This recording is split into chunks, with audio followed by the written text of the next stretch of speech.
तो शुरू करते हैं। इस कहानी की शुरुआत में दिखाया जाता है कोई तो किसी के साथ फाइट कर रहा था, जहाँ पर कोई किसी के किक को रोकते हुए उसके ऊपर एक जबरदस्त पंच से हमला करता है। वही दूसरा वाला अपनी कोहनी से इसे रोकने का कोशिश करता है और दिखाई देता है उसके पंच के प्रेशर के कारण से दूसरे वाले को पीछे हटना पड़ता है। और वो लड़का अपने हाथ को देखते हुए कहता है, अरे लगता है तुम्हारा पंच काफी ज्यादा ताकतवर बन चुका है, इसमें तो मेरे को काफी ज्यादा दर्द हो रहा है। फिर वो डरते हुए सामने की तरफ देखता है और कहता है, तो होंगसू क्या तुमने अपने वज्र फिस्ट को और भी ज्यादा इम्प्रूव कर लिया है और क्या तुम माइक्रो लेवल तक पहुंच चुके हो? वही सामने से हमारा हीरो हांगी कहता है, हाँ बस 2 दिन हुआ है मैं माइक्रो लेवल पर ब्रेक थ्रू करा हूँ। और अब हमें बताया जाता है इन लेवल्स के बारे में, जहाँ पर किसी भी स्किल या फिर किसी भी चीज का जो शुरुआती दौर है उसे बेसिक, उसके बाद प्रोफिशिएंसी एंड उसके बाद माइक्रो लेवल, उसके बाद mastered and finally perfect level. मेरे सामने से वो लड़का पसीनों से लथपथ होते हुए एक थम्स अप करते हुए कहता है, सही में ऑसम। अगर बस वज्र फिस्ट को लेकर बात करा जाए तो फिर क्लास के अंदर ऐसा कोई भी नहीं है जिसके साथ तुम्हें कंपेयर करा जा सकता है। तेरे सामने से होंगी कहता है, अगर तुम्हारा रेस्ट लेना हो गया हो तो फिर ट्रेनिंग को दोबारा से चालू करते हैं। मेरे सामने से वो बंदा शॉक्ड होता है और फिर सीधा बैग को उठाते हुए कहता है, तुम बिल्कुल एक मैनियक हो, मैं और तुम्हें कंपनी नहीं दे सकता, मेरे को खाना है और मैं घर चला। इसके साथ वो दरवाजे में टीचर ली को गुड बाय करते हुए वहाँ से जाने लगता है, जबकि टीचर ली कहता है, अपने कपड़े को अच्छी तरीके से पहन लो, उसके बाद बाहर जाना। फिर उसके जाने के बाद टीचर ली आगे बढ़ते हुए गंभीर आवाज में कहता है, होंगे तो फाइनली तुम मुझे अकेले मिले हो, तो तुम मार्शल आर्ट डिपार्टमेंट के अंदर जाना चाहते हो,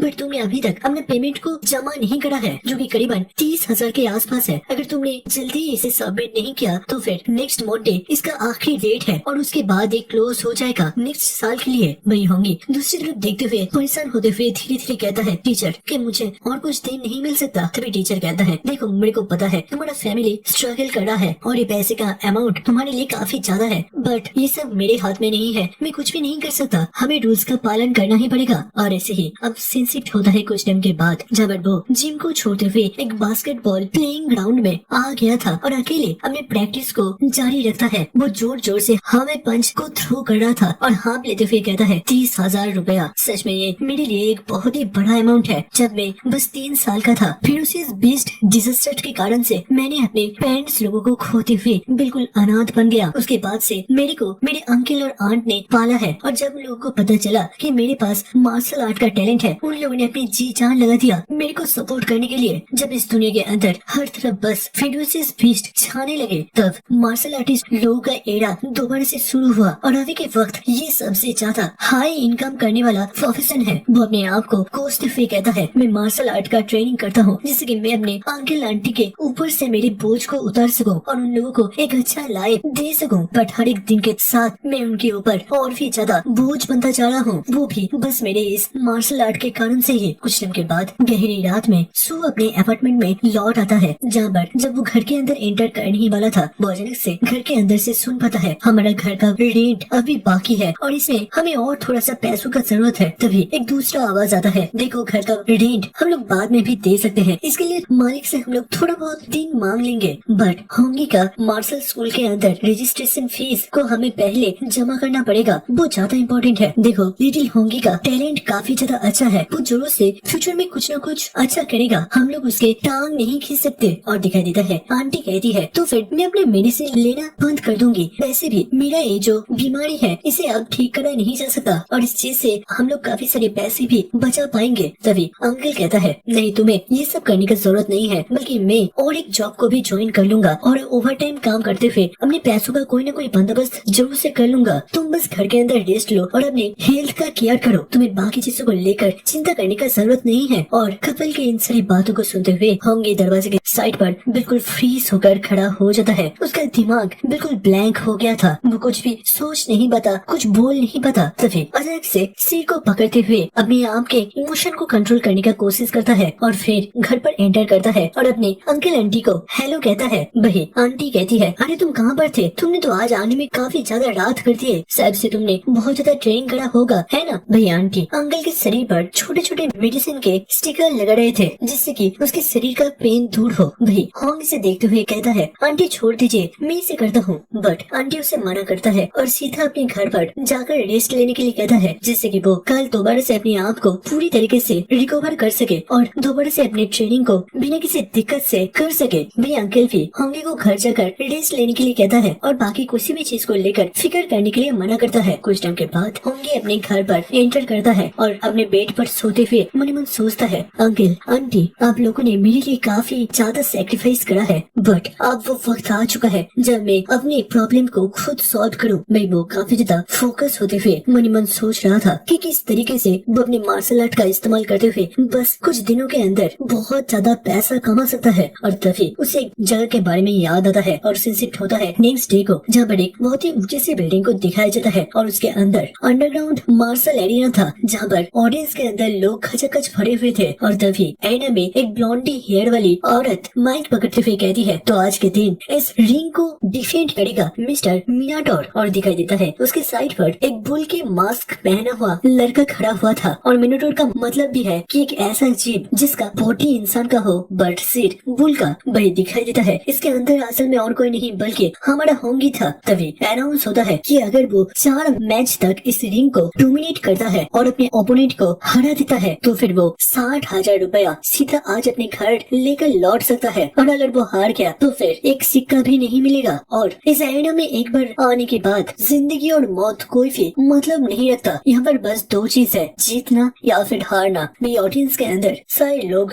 आपस में बात कर रहे थे, ये तो कोई नया लड़का लग रहा है और हम लोगों ने इसको पहले कभी भी नहीं देखा था। वह एक तीसरा बंदा कहता है, सच में एक इतना यंग लड़का एरिना चैलेंज करने जा रहा है, लगता है सच में ये मरना चाहता है। तो वो ब्लॉन्डी वाली होंगी के सीने पर कोहनी मारते हुए कहता है, लड़के तुम कर रहे हो, जरा जोश दिखाओ और अपनी इस एटमोस्फेयर को गर्म करो। जो सुनते हुए होंगी काफी ज्यादा कंफ्यूज था। वो अपने गाल खुजलाते हुए कहता है, ऐसा मैं कैसे करूँ। तभी लड़की परेशान होते हुए कहता है, यही तो तुम लोगों का दिक्कत है, आजकल के लोगों को कुछ भी नहीं पता होता। यहाँ पर अपने दुश्मन या फिर अपने ओपोनेंट को गाली दो, उनको नीचा दिखाओ जिससे कि इंटेंसिटी बढ़ सके। जो सुनते हुए वो सीधा जोर से बिल्कुल दहाड़ते हुए कहता है, सबके सब जो कि मार्शल आर्टिस्ट लेवल के नीचे हैं, यहाँ पर आ जाओ, मैं तुम सारे कमजोर नूब्स को एक साथ चैलेंज करता हूँ। तुम लोग मेरे पैर चूमने के भी लायक नहीं हो। भाई इतना ज्यादा जोश देखते हुए वो अनाउंसर भी डर जाता है। वही ऑडियंस के अंदर लोग थोड़ा सा गुस्सा और हंसते हुए कहता है, जरा देखो इस लड़के का कितना हिम्मत, ये सभी लोगों को इंसल्ट करना चाहता है। इसे नहीं पता सबसे इसे अच्छे से मौत भी नसीब नहीं होगा। सारे लोग होंगी के लिए चेयर अप करता है जबकि कुछ लोग होंगी को खत्म कर देने के लिए चेयर अप करता है। भाई इतने सारे नेगेटिव वर्ड्स को सुनते हुए होंगी मन में सोचता है, जरा देखो ये लोग सीधा सीधा किसके मौत को विश कर रहा है। सही में ये एरिना काफी ज्यादा क्रूर है, बट अगर किसी तरीके से मैं अपनी बच्चों फिस्ट का इस्तेमाल करते हुए जीत गया तो फिर इतने पैसे से मैं अपनी सारी ट्यूशन फीस, घर का रेंट और सब कुछ क्लियर कर पाऊंगा। तभी ऑडियंस के बीच में से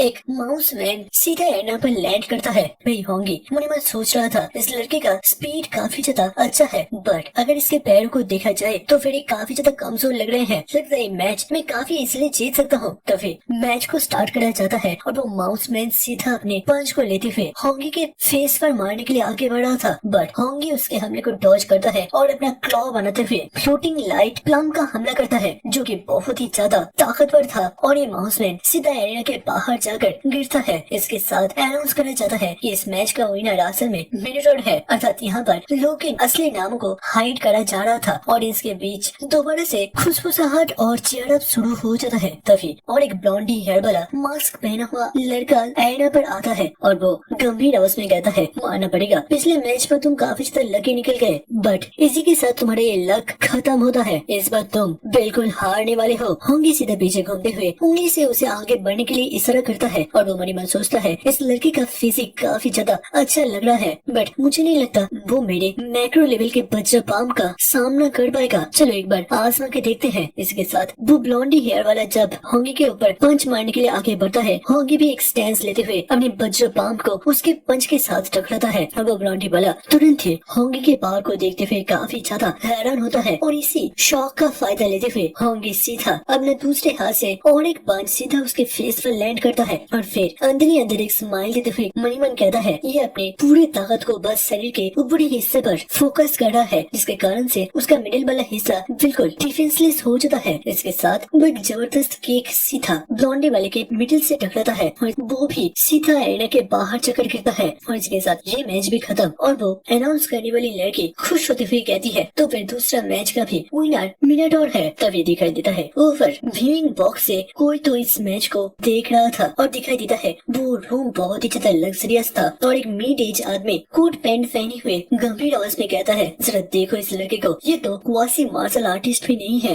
बट फिर भी इसका ताकत काफी ज्यादा इम्प्रेसिव है। अगर किसी भी एवरेज मार्शल अप्रेंटिस लेवल के साथ इसका कंपैरिजन करा जाए तो फिर ये अनयूजुअली बहुत ही ज्यादा ताकतवर है। तभी अनाउंस होता है तीसरा मैच भी मिनाटोर जीत गया है और बस एक मैच जिसके साथ वो पूरा 60,000 रुपीज घर लेकर जा सकता है। तभी ऊपर से वो आदमी कहता है, ये लड़का बहुत ज्यादा बुरा भी नहीं है और बिल्कुल बेस्ट भी कहा नहीं जा सकता। इस तरीके का लड़का बिल्कुल मैच फिक्सिंग के लिए बेस्ट कहा जा सकता है। मुझे ये लड़का मेरी टीम के अंदर चाहिए। तभी पीछे से एक कैट मास्क पहना हुआ ब्लॉन्डी लड़का कहता है, तो टीचर क्या मैं जाऊँ? तभी सामने से वो आदमी कहता है, हाँ जाओ, बट इस चीज को रिवील मत करना कि तुम क्वासी मार्शल रियलम पर नहीं बल्कि एक सही में मार्शल आर्टिस्ट हो। भाई उधर हमारे हीरो अपनी फिस्ट को देखते हुए मन ही मन सोच रहा था, लगता है मेरे मैक्रो लेवल के वज्र पंच के साथ मैं इन सारे मामूली मार्शल एप्रेंटिस लेवल को हरा सकता हूँ और बस एक मैच जिसके साथ मेरे अभी के जिंदगी का सारा प्रॉब्लम सॉल्व हो जाएगा। तभी अनाउंस होता है, अरे ये क्या, ये तो व्हाइट फॉक्स है और वो सही में आज रिंग में उतरने वाला है। होंगी सीरियस होते हुए पीछे घूमता है और दिखाई देता है एक व्हाइट कोट में बंदा आईना में आता है और बताया जाता है ये एक क्वासी मार्शल आर्टिस्ट है। और कुछ लोग कहते हैं कि मिनाटोर तो बस अप्रेंटिस लेवल का है, उसके साथ क्वासी मार्शल रियलम का एक बंदा लड़ेगा, ये तो बिल्कुल एक चीटिंग है। वही होंगे भी सोच रहा था, सच में ये मैच काफी ज्यादा डिफिकल्ट होने वाला है। वैसे भी मैं आईना में आने के बाद अनाउंस करा था कि मैं किसी भी मार्शल आर्टिस्ट से नीचे वाले रियलम से फाइट करने के लिए तैयार हूँ, बट जो भी हो मैं ये मैच हार नहीं सकता। वही सामने से वो कैट मास्क वाला एक इंटेंस लुक देते हुए एक स्माइल देता है और फिर अपनी उंगली हिलाते हुए कहता है, चिंता मत करो, मैं तुम्हारे ऊपर ज्यादा टफ नहीं जाऊंगा। इसके साथ आईना के बाहर से वो ब्लॉन्डी हेयर वाली मैच की शुरुआत का अनाउंसमेंट करता है और बिना किसी इंतजार के दोनों लोग आमने सामने टकराने के लिए आगे बढ़ता है, वो भी बिल्कुल फ्लाइंग स्पीड के साथ। होंगी सोच रहा था मेरा कल्टीवेशन रियलम उससे कम है, मेरे को इस वक्त अपनी पूरी ताकत का इस्तेमाल करना ही पड़ेगा। जिसके साथ उन दोनों का पंच आपस में टकराता है और तुरंत ही होंगी रियलाइज करता है कि उसका ओपोनेंट असल में क्वासी मार्शल आर्टिस्ट नहीं है बल्कि वो सही में एक मार्शल आर्टिस्ट बन चुका है। वो अपने दांत कसते हुए मन ही मन कहता है, ये लोग सीधा सीधा चीटिंग कर रहे हैं। मेरे ओपोनेंट ने उसके वाइटलिटी पावर को कंप्रेस करके रखा है जिससे कि कोई भी इससे भाग ना सके। वही दिखाई देता है सामने वो कैट मास्क वाला बंदा धीरे धीरे अपनी ब्रीथिंग टेक्निक को कंट्रोल कर रहा था जिससे कि उसका असली फोर्स बाहरी लोगों को पता ना चल सके और वो सामने की तरफ थंडर रास्ट फिस्ट से हमला करता है और बहुत सारे पंच सीधा सीधा होंगे के बॉडी पर जाकर लगता है जिससे कि उसके मुंह और नाक से खून तक निकल गया था। वो दर्द से कतराते हुए मन ही मन सोचता है, क्या ये सही में एक मार्शल आर्टिस्ट का पावर होता है? ये तो बहुत ही ज्यादा खतरनाक है। मेरे ऑडियंस के अंदर लोग बात करते हैं इस व्हाइट फॉक्स ने अभी 3 को थंडर रस्ट फिस्ट का इस्तेमाल करा है, ये तो बहुत ही ज्यादा डिफिकल्ट पंचिंग टेक्निक है। वही साइड से और एक लड़का हंसते हुए कहता है, अब तो लगता है ये मिनाटोर गया, जरा देखो वो तो अब अपने आप को टिफिन भी नहीं कर पा रहा। दिखाई देता है पैटी लाभ एक तरफा बन गया था। होंगी बिना किसी रेजिस्टेंस के बस उसका मार खाते हुए पीछे पुश हो रहा था। मैं व्हाइट फॉक्स कहता है, अरे ये क्या, लड़ो मुझसे, अपना ताकत भी थोड़ा सा दिखाओ, मैं देखना चाहता हूँ। वही होंगी भी मन सोच रहा था, अगर इसी तरीके से चलता रहा तो फिर ये मैच में बेशक हार जाऊंगा। मेरे को काउंटर अटैक करने के लिए एक ओपन स्पॉट ढूंढना ही पड़ेगा। और तभी जब वो व्हाइट फॉक्स के बॉडी के ओपन स्पेस को देखने की कोशिश कर ही रहा था तभी सीधा उसके मुंह के सामने व्हाइट फॉक्स का एक पंच पहुंच जाता है जो कि सीधा सीधा उसके फेस के साथ टकराता है और वो हवा में उड़ते हुए दूर एरिया में जाकर ही लैंड करता है। दिखाई देता है उसका हालत खराब हो गया था। वो मन ही मन सोचता है मेरा कॉन्शियसनेस धीरे धीरे जाता जा रहा है। तभी व्हाइट फॉक्स आगे बढ़ते हुए होंगी के सिर के ऊपर अपना कदम रखते हुए कहता है, लगता है लड़के तुम यहाँ से एक पैसा भी लेकर लौट नहीं पाओगे। फिर वो और ज्यादा प्रेशर देते हुए थोड़ा सा झुकते हुए फिसफिसते हुए कहता है, बट देखो मेरी टीचर को तुम काफी पसंद आ चुके हो, अगर तुम हमें ज्वाइन करते हो और मैच फिक्सिंग में फ्यूचर में मदद करते हो तो फिर तुम्हें आज का प्राइस अमाउंट पूरी तरीके से दे दिया जाएगा। तो बताओ क्या तुम हमें ज्वाइन करना चाहोगे? वही होंगे कोसते हुए कहता है, चाहे कुछ भी हो जाए वो इस तरीके से कभी भी उन लोगों को ज्वाइन नहीं करेगा, वो भी चीटिंग करने के लिए। जो सुनते हुए व्हाइट फॉक्स काफी ज्यादा हैरान होता है और वो कहता है कि सही में तुम इतना बड़ा पैसा को खोना एफोर्ड कर सकते हो? मैं होंगी ऊपर देखते हुए कहता है कि तुम इन तरीके के गंदे काम करते हुए अपने आप को मार्शल आर्टिस्ट कहते हो, तुम पर तो थूक है। जो सुनते हुए अब उस व्हाइट फॉक्स को काफी ज्यादा गुस्सा चढ़ता है और वो एक इंटेंस लुक देते हुए कहता है, तो फिर तुम्हारे साथ अब कोई भी चीज को लेकर डिस्कशन करने का कोई मतलब नहीं बनता। चलो तुम्हारा इस मार्शल आर्टिस्ट बनने का सपने को मैं हमेशा हमेशा के लिए खत्म कर देता हूँ। वो भी तुम्हें क्रिपल कर कर। वो सीधा होंगी के पैर के ऊपर एक जबरदस्त किक मारते हुए उसे तोड़ना चाहता था। वही व्हाइट फॉक्स की ये लास्ट वाली बात होंगी के ऊपर एक बहुत ही गहरा प्रभाव छोड़ता है और देखने में लग रहा था जैसे कि उसके शरीर पर कोई गॉड लाइक पावर अवेकन होने जा रहा है। और एंड वक्त पर होंगी जंप करते हुए व्हाइट फॉक्स के किक को डॉज कर लेता है, जो देखते हुए व्हाइट फॉक्स के भी आंखें से उड़ जाता है। फिर होंगी धीरे धीरे खड़ा होता है। उसके शरीर से एक अजीब सा ऑरेंज ऑरा रिलीज हो रहा था और वो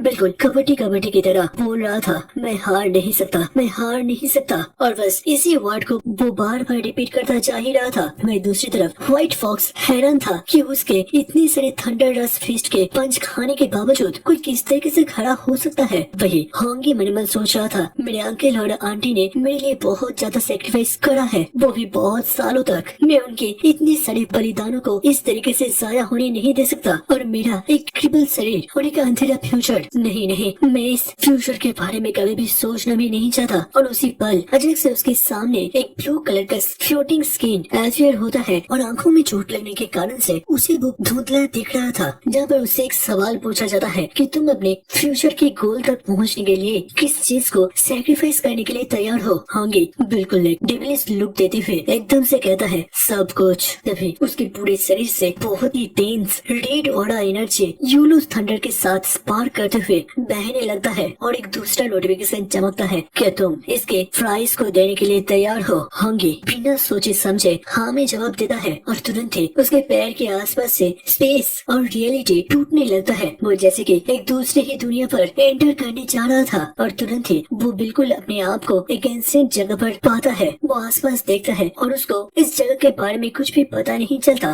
और तभी वो अपने ऊपर गिरते हुए साई को देखता है और दिखाई देता है वहाँ पर एक गोल्डन कलर का बहुत ही बेसाल सा एलियन टाइप का क्रिएचर था, जिसके शरीर से बहुत ही ज्यादा गोल्डन एनर्जी रिलीज हो रहा था। और वो धीरे से कहता है, ठीक है तो फिर मैं तुम्हें वो चांस देता हूँ। और वो पूरा क्रिएचर बिल्कुल एक गोल्डन रोशनी में चमकते हुए कंटेंस होते हुए होंगी के आसपास घूमने लगता है और तुरंत ही वो जुड़ते हुए एक गोल्डन सिस्टम पैनल का रूप लेता है। होंगी देखता है वहाँ पर उसके सारी स्टैट के बारे में लिखा गया था, जहाँ पर उसके वाइटलिटी, स्पिरिट, फिजिक के बारे में बताया जाता है, जो कि तुम लोग सामने देख सकते हो। और उसके साथ साथ एक नोटिफिकेशन चमकता है जहाँ पर मिशन लिखा गया था और उसके पास मार्शल वैल्यू 0 है। वही होंगी सोच रहा था क्या ये पैनल को मैं छू पाऊंगा। इसके साथ वो मिशन पर टैप करने का कोशिश करता है और तुरंत ही मिशन ओपन होता है जिसका नाम था वे ऑफ द एरिना। और इस मिशन में होंगी को एक स्पेशल मिशन कंप्लीट करना पड़ेगा जिससे कि उसका वज्र फिस्ट लेवल मैक्रो से मास्टर लेवल तक पहुंच जाएगा और फ्लोटिंग लाइट फ्लाम अटैक और वॉइड फुट स्टेप दोनों प्रोफिशिएंट लेवल से मैक्रो लेवल तक पहुंच जाएगा। और ये एक बिगिनर गाइड मिशन है जिसके कारण से कोई एक्स्ट्रा रिवॉर्ड उसे नहीं दिया जाएगा। होंगी सोच रहा था कि बिगिनर गाइड किस तरीके का मिशन हो सकता है, जबकि उसके पीछे से बिल्कुल होंगी के ही रूप लेते हुए एक क्लोन बनता जा रहा था। और तुरंत ही होंगी अपनी साइड पर एक पंच को आगे बढ़ता हुआ पाता है। होंगी बिल्कुल झुकते हुए बहुत ही नजदीक से उसके इस हमले से बचता है और वो हैरान होते हुए मन ही मन सोचता है, ये क्या, ये तो बिल्कुल मेरा ही एक क्लोन लग रहा है और वो भी वज्र फिस्ट का इस्तेमाल कर रहा है, बट इसका वज्र फिस्ट और भी ज्यादा स्टैंडर्ड और बेहतरीन लग रहा है। तो फिर इसके साथ तो फाइट करना बनता है। इसके साथ वो अपने ही क्लोन के ऊपर हमला करने के लिए जब आगे बढ़ ही रहा था, अचानक से वो क्लोन उसी के हाथ को पकड़ लेता है और फिर वो क्लोन उसको दूसरे हाथ से मारने के लिए आगे बढ़ता है और होंगी के पेट पर बिल्कुल जैसे कि एक ब्लास्ट होता है और इससे वो थोड़ी दूर तक पीछे खिसक आता है। तुरंत ही होंगी अपने सिस्टम पैनल को देखता है और अब उसका वज्र फिस्ट का लेवल जो कि पहले 7% तक हुआ करता था वो अब 10% तक पहुंच गया था। और वो दोबारा से एक स्टैंस लेते हुए मन ही मन सोचता है, लगता है ये क्लोन वज्र फिस्ट के मार्शल स्किल को जल्दी सीखने में मदद कर रहा है, जबकि इस सिस्टम मेरे को जल्दी से अपग्रेड होने में मदद कर रहा है। ठीक है, मैं अब इसका पूरा फायदा उठाने का कोशिश करूंगा। इसके साथ वो तेजी से आगे बढ़ता है और वो क्लोन भी उसे टकराने के लिए आगे बढ़ता है और अब उन दोनों के बीच एक फियर्स बैटल का शुरुआत होता है, जहाँ पर वज्र फिस्ट का लेवल 15 फिर 23 और ऐसे ही उन दोनों का बैटल का वक्त जितना बढ़ता जाता है उतना ही धीरे धीरे उसके वॉइड स्टेप और फ्लोटिंग लाइट प्लाम का भी प्रोफिशिएंसी धीरे धीरे बढ़ने लगा था। और दिखाई देता है कुछ टाइम के बाद वॉइड स्टेप का प्रोफिशिएंसी 97% तक पहुंच जाता है, जबकि वज्र फिस्ट माइक्रो लेवल पर 98% तक पहुंच जाता है। और तभी होंगी उस क्लोन के ऊपर अपना एक ताकतवर प्लाम अटैक को छोड़ता है, जिसके साथ उसका फ्लोटिंग लाइट पान अब सीधा 100% तक पहुंच गया था और वो अपडेट होते हुए माइक्रो लेवल पर पहुंच जाता है। तभी वो क्लोन के सामने तेजी से आगे बढ़ता है, जिसके साथ उसका वॉइड स्टेप भी अब 100% तक पहुंच जाता है और ये भी अब प्रोफिशिएंट लेवल से माइक्रो लेवल पर पहुंच जाता है। फिर वो क्लोन के ऊपर एक बहुत ही डिस्ट्रक्टिव पंच को लैंड करता है, जिसके साथ उसका वज्र फिस्ट भी माइक्रो लेवल पर 100% तक पहुंच गया था, जिसके साथ ये भी अपडेट होते हुए अब मास्टर्ड लेवल पर पहुंच जाता है। फिर वो रुकता है और वो क्लोन भी अब गायब हो गया था। वो जोर जोर से हाँफते हुए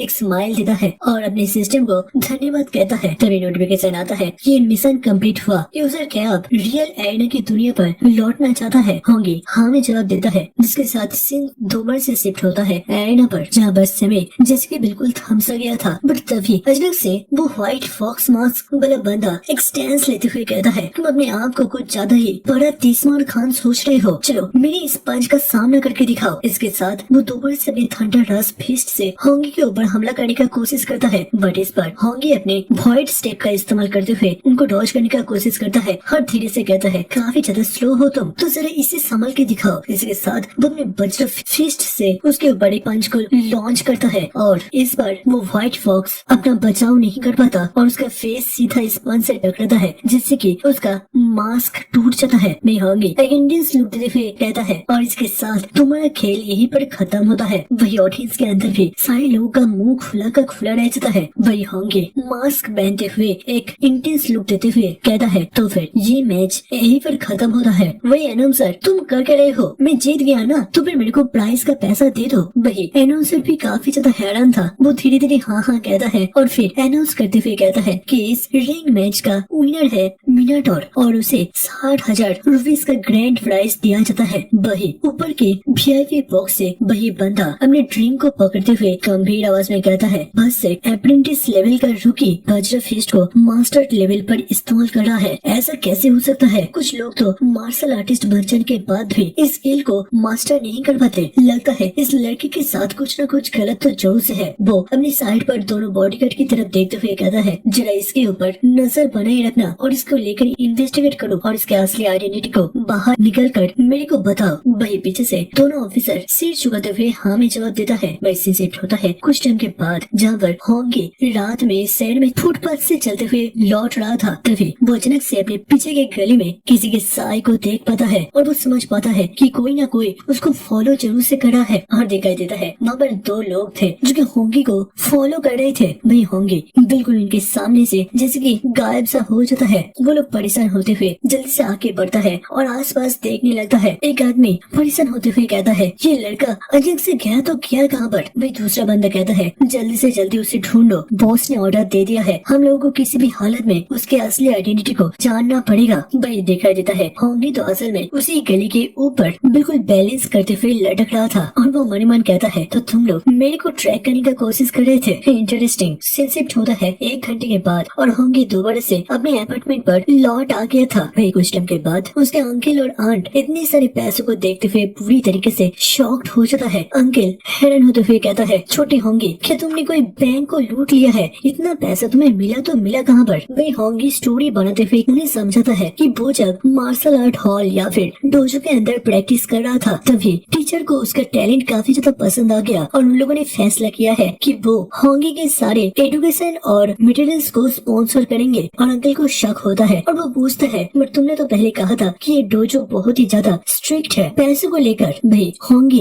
अपने अंकल और आंट के हाथ को पकड़ते हुए कहता है, क्या आप लोगों को मेरे ऊपर विश्वास नहीं है? मैं बोल रहा हूँ ना। भाई दोनों खुश होते हुए कहता है, हाँ बिल्कुल, हमारा होंगी कभी झूठ बोल ही नहीं सकता और अब तो लग रहा है अब हमारे भांजे का फ्यूचर और भी ज्यादा ब्राइट होने वाला है। सच में मैं तुम्हें लेकर बहुत ही ज्यादा खुश हूँ। अब सिंसेट होता है कुछ टाइम के बाद, जहाँ पर हमारी हीरो गहरी रातों में अपने अपार्टमेंट के छत के ऊपर पहुँच जाता है और वो वहाँ पर बैठते हुए हाथ छोड़ते हुए मन मन सोचता है, चलो अब मेरा मार्शल आर्ट एग्जाम का रजिस्ट्रेशन फीस, घर के रेंट का पैसा, आंटी के मेडिकल बिल्स, सबका सोल्यूशन हो चुका है और ये सब कुछ संभव हो पाया। इसके साथ वो अपने सिस्टम पैनल को ओपन करते हुए कहता है, मेरे इस सिस्टम के लिए सही में मेरे बुरी वक्त को एक अवसर में बदलने के लिए तुम्हारा बहुत बहुत ज्यादा धन्यवाद। फिर वो सिस्टम पैनल को गौर से देखते हुए सोचता है, यहाँ पर बस मेरा स्किल के स्टैट ही इम्प्रूव हुआ है और बाकी सब के सब सेम ही लग रहा है। तभी उसका नजर जाता है एकदम से एंड पर, जहाँ पर लिखा गया था मार्शल वैल्यू 67। हीरो सोचता है अब ये चीज क्या है। इसके साथ वो उसमें जब क्लिक करता है उसको एक नोटिफिकेशन के माध्यम माध्यम से बताया जाता है कि ये मार्शल वैल्यू उसको अपने से ताकतवर विरोधी को हराने के कारण से मिला है और अब इसके माध्यम से अपने दूसरे स्टेट को अपग्रेड कर सकते हैं। होंगी तुरंत अपने सिस्टम पैनल को ओपन करते हुए अपने मार्शल पॉइंट्स को वाइटलिटी के अंदर ऐड करता जा रहा था और उसे हर एक मार्शल पॉइंट से 0.1 वाइटलिटी मिलता है और इसी तरीके से वो ऐड करते हुए 85 से 90 तक उसको पहुंचा देता है। तुरंत ही शरीर में एक अजीब सा पावर बह जाता है जिसके कारण से उसकी आंखें सिकुड़ गए थे, उसके अंदर के रगे भी दिखाई देने लगते हैं। कुछ ही पल में उसके पूरे शरीर से बहुत ही ज्यादा फायरी और एनर्जी रिलीज होने लगता है। कुछ टाइम के बाद वो पसीनों से लथपथ होते हुए सोचता है तो फिर वाइटलिटी को 90 तक पहुंचाने से मेरा लेवल अप हो चुका है और अब मैं क्वासी मार्शल आर्टिस्ट बन चुका हूँ। चलो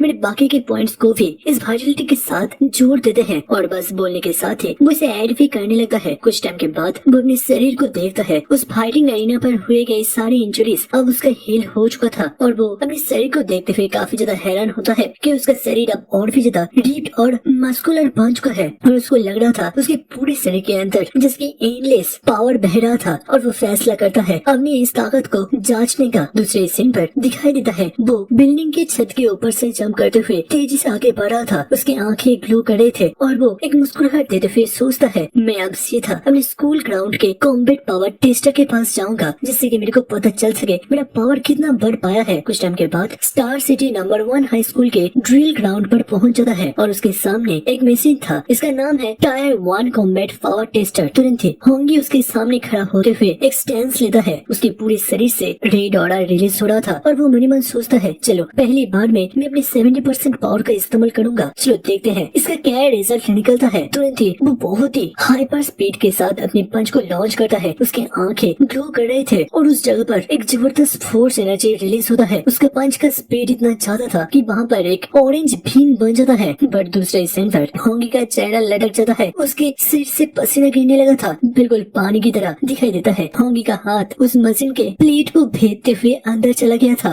और इसके साथ साथ वो पूरा मशीन भी दफा हो चुका था। होंगी कहता है ये किस तरीके का मशीन यहाँ पर लेकर आया है, ये मेरा एक पंच भी सह नहीं पाया, बट कई लोग मेरे को इसके लिए पेमेंट करने ना कहे, मेरे को अभी यहाँ से भागना पड़ेगा। वैसे भी काफी ज्यादा चोर का आवाज हुआ था, कोई ना कोई जल्दी यहाँ पर पहुँच जाएगा। इसके साथ वो सीधा वहाँ से दौड़ लगाता है। कुछ टाइम के बाद स्कूल के प्रिंसिपल अपने नाइट ड्रेस पर आते हुए पूरी तरीके से सदमे में चला जाता है। वो कहता है ओह गॉड ये क्या हो गया, किस कमीने बच्चे ने हमारे टेस्टर को इस तरीके से डिस्ट्रॉय कर दिया। मेरे हिसाब से स्कूल के अंदर बस 2 ही लोग हैं, चैनसन और लीटू, तुम लोग बस इंतजार करो, स्कूल ओपन होने तक मैं तुम्हारा अच्छी तरीके से खातिरदारी करूंगा। वही सिंसिट होता है। अब सुबह को star city number 1 high school के जिम्नेशियम पर सारे स्टूडेंट्स इकट्ठा हो गए थे। ग्राउंड को बहुत ही अच्छी तरीके से सजाया गया था और दिखाई देता है बाबा लाइन के अंदर होंगी भी खड़ा हुआ था। वो अपने सामने के दोस्त से पूछता है अरे आज क्या बात है, चैनसन का सिर इतना फूला हुआ क्यों लग रहा है। उसका दोस्त होंगी से कहता है सुना है कि कल रात के मिडनाइट पर चैनसन ने बाहर के ड्रिल ग्राउंड के अंदर के टेस्टर को पूरी तरीके से तबाह कर दिया है और उसके बाद से अपनी गलती को एडमिट भी नहीं कर रहा और इसके कारण से प्रिंसिपल ने उसको पनिशमेंट दिया है। वही होंगी मन मन सोच रहा था तो फिर इस लड़की के ऊपर मेरे क्राइम को थोपा गया है, चलो ये भी बढ़िया है, मैं तो बच गया। तभी अचानक से साइड से एक खरोश आवाज आता है, सारे स्टूडेंट्स अभी शांत हो जाओ, आज मैं अपने एक बहुत ही पुराना दोस्त या फिर कॉमरेड को तुम लोगों के सामने लेकर आया हूँ और ये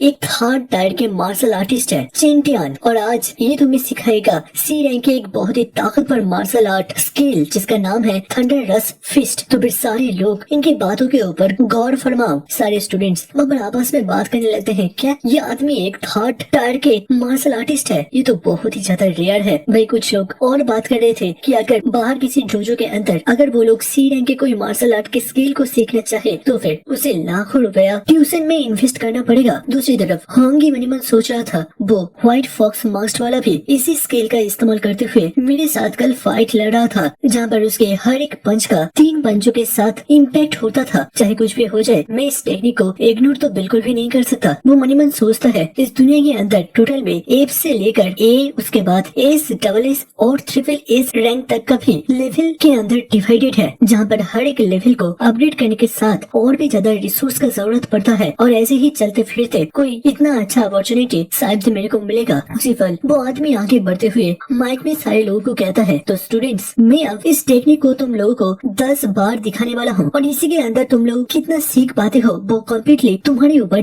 प्रिवेंट करता है। तो फिर अब तैयार हो जाओ। इसके साथ वो अपने पैर को मूव करते हुए एक पोज लेता है और सीधा अपनी थंडर फिस्ट को लॉन्च करता है और बताता है ये है बेसिक लेवल पंच। जब अपने पंच को लॉन्च करोगे तभी थंडर का आवाज गूंज उठेगा और जब तुम प्रोफिशिएंट लेवल पर पहुंच जाओगे तब तुम्हारे हर एक पंच के साथ 3 बार थंडर का आवाज एक साथ गूंज उठेगा। उसके बाद जब तुम मैक्रो लेवल पर पहुंच जाओगे तब 5 बार और जब तुम मास्टर लेवल पर पहुंच जाओगे तब एक साथ एक ही पंच में 7 बार थंडर का आवाज गूंज उठता है। और इसी लेवल तक मैं अभी तक पहुंच पाया हूँ। और हाँ, इन्फॉर्मेशन के लिए जान लो, जब तुम परफेक्ट लेवल पर पहुंच जाओगे तब तुम्हारे हर एक पंच के साथ 9 बार ये थंडर का साउंड आएगा। बट मैं भी अभी तक इस लेवल पर नहीं पहुंच पाया हूँ। बट तुम लोगों को अभी इतना ज्यादा ऊपर सोचने का भी जरूरत नहीं है, बस बेसिक लेवल तक पहुंचने का कोशिश करो। और दिखा देता है कुछ एक वक्त के अंदर सारे स्टूडेंट्स अपनी पोज पर खड़ा हो जाता है और अपने पंचों को सामने की तरफ लॉन्च करता है। और इस सिलसिला बहुतों घंटे तक चलने के बाद अब दिखाई देता है सबके सब पूरी तरीके से थक हार गए थे और बस पूरी जगह पर 2 ही लोग खड़े हुए थे, जिनमें से भी पहला बंदा पूरी तरीके से कपकपा रहा था और वो कहता है मेरा हो गया, मैं अभी भी इसे सीख नहीं पा रहा। वही आसपास फिर वो नॉर्मल होते हुए जोर जोर से हाँप लेने लगता है और कहता है सच में इस सी रैंक के मार्शल आर्ट के स्केल को सीखना बहुत ही ज्यादा मुश्किल है। और ये असल में हमारे होंगी का दोस्त था। और वो साइड में जब होंगी की तरफ देखता है वहाँ पर होंगी और नहीं था और वो कंफ्यूज हो जाता है कि ये अब गया तो गया कहाँ पर। वही दूसरी तरफ एक लड़का बहुत ही जोर से चीखते हुए कहता है मैंने सक्सेसफुली बेसिक लेवल पर ब्रेक थ्रू कर लिया है। मेरी डैनी सोचता है सच में मानना पड़ेगा, जैसे कि लोग कहते हैं चैंसन एक बहुत बड़ा जीनियस है, पता नहीं इसने कैसे इसे सीख लिया, मेरे तो पल्ले ही नहीं पड़ रहा। वही दूसरी तरफ टीचर अपने स्टूडेंट की तरफ पॉइंट करते हुए कहता है जरा देखो ये मेरे स्कूल का सबसे बड़ा जीनियस है चैंसन, क्या लगता है कि ये तुम्हारा स्टूडेंट बन सकता है। वही वो आदमी हंसते हुए कहता है हाँ ये इस स्कूल के अंदर और इस आसपास के जगह के अंदर तो जीनियस माना जा सकता है, मगर दूसरी जगह के अंदर बात करा जाए तो फिर ये कुछ भी नहीं है। उन लोगों के लिए ये बस एक छोटा सा लेवल अप था। कुछ टाइम के बाद वो लोग बात करते हुए हॉल से बाहर निकल आता है और सीढ़ियों से धीरे धीरे उतरते हुए वो मास्टर टीचर से कहता है टीचर ली आपके स्कूल के अंदर के स्टूडेंट्स उतना भी कुछ खास नहीं है, लगता है मेरा यहाँ पर आना बिल्कुल जाया जाएगा। मेरे प्रिंसिपल ली सोचते हुए कहता है अभी अभी तो तुमने देखा कि हमारा एक स्टूडेंट ऑलरेडी बेसिक लेवल पर ब्रेक थ्रू कर लिया है, वो भी कुछ ही घंटे की प्रैक्टिस के माध्यम से। क्या तुम्हें इससे भी ज्यादा जीनियस चाहिए? वैसे तुम उसका करोगे क्या? तभी वो आदमी ग्राउंड में चलते हुए कहता है मार्शल दाव कल्टीवेशन बहुत ही ज्यादा कांटों भरी रास्तों से गुजरता है, जिस जगह पर टैलेंट और उसके साथ साथ हार्ड वर्क करना भी बहुत ही ज्यादा जरूरी है। बट सही जगह पर सही अपॉर्चुनिटी के बिना ये बाकी चीज बिल्कुल जाया हो जाता है। उसके लिए फ्यूचर में जाकर ग्रो करना पूरी तरीके से इम्पॉसिबल हो जाता है और इसी के कारण से मैं यहाँ के बेस्ट स्टूडेंट को अपनी तरफ से सपोर्ट करना चाहता हूँ। तभी अचानक से उन दोनों को साइड से 7 बार थंडर का आवाज सुनाई देता है, जो सुनते हुए उन दोनों के आंख सिकुड़ गए थे। दिखाई देता है फील्ड के साइड पर हमारे हीरो सुहोंग खड़ा हुआ था और उसके हाथ से ब्लू थंडर बह रहा था। वही टीचर और वो मास्टर साइड में आकर खड़ा होता है और हैरान होते हुए कहता है मैंने अभी अभी सुना यहाँ से 7 बार थंडर का आवाज आया है। टीचर आपने क्यों नहीं बताया कि आपके स्कूल के अंदर भी कोई इतना अच्छा एक्सपर्ट रहता है? वही टीचर चीखते हुए कहता है जरा गौर से देखो, वो हमारे स्कूल के यूनिफॉर्म पड़ा हुआ है, ये असल में कोई एक्सपर्ट नहीं बल्कि हमारे स्कूल का एक स्टूडेंट है। वही वो मास्टर का दोस्त का मुंह पूरा खुला का खुला रह गया था। वो हैरान होते हुए कहता है ये क्या, मैं बस 4 से 5 घंटा पहले ही इस स्किल को सिखाया है और आपके बच्चे ने ऑलरेडी मास्टर लेवल को